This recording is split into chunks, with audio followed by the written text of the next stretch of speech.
So I'll be up front, I hate the Transformers movies. It's my least favorite movie film franchise. I like it least of everything. I like it less than the Pirates movies, and I hate the Pirates movies. I don't think Michael Bay is the worst director alive. He's made some good movies. It's just that he's not in his wheelhouse when he's working with robots and soldiers, because the thing that he doesn't do well, does a lot of things great. The things that he doesn't do well are tell stories with characters where the characters seem human or have traits. You know how like in a movie, like a character would be like, drink a beer and be like, I like beer, it's good to drink. It's because I'm thirsty. And then you're like, oh, that character likes beer and he's thirsty. Not so much in Michael Bay movies. You know what kind of car they drive. You know what it looks like with the inside of their head when it explodes in slow motion. You know where they live, and you know that they have $1 million apartment even though they're poor, but you don't know anything about them usually. That being said, I love Transformers 3. It's a really good movie. It's not just a really good Michael Bay movie.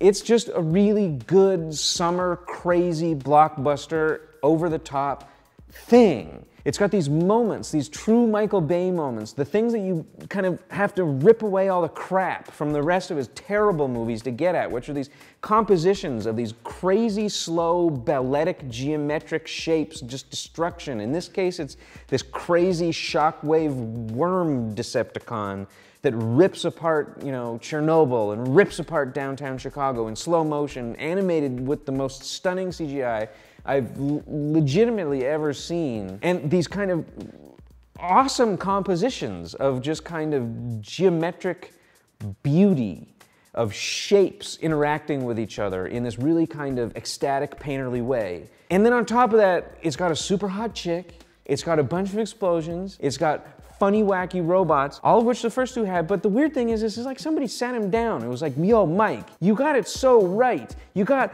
all the action down. You got all the cars down. You got all the babes down. You got all the attractive people down. You're just so close to making something that's actually worth watching. All you need is actors that can act, characters that have character traits, and a story that is coherent from start to finish, that people will actually remember what happened because things happen in an order that makes sense and for a reason. And he wasn't like, dude, and push them out the window. He was like, hey, thanks, stranger. I'm gonna take what you said to heart. Except because he's Michael Bay, he didn't make a nice, relaxed character piece. He treated the need for good actors. He treated the need to have characters that have character traits. He treated the need to have a story that goes from X to Y to Z for a reason with the same retard child in a candy store glee jamming a plastic bag to bursting full of delicious, horrifying crap that he attacks all of his other action projects with.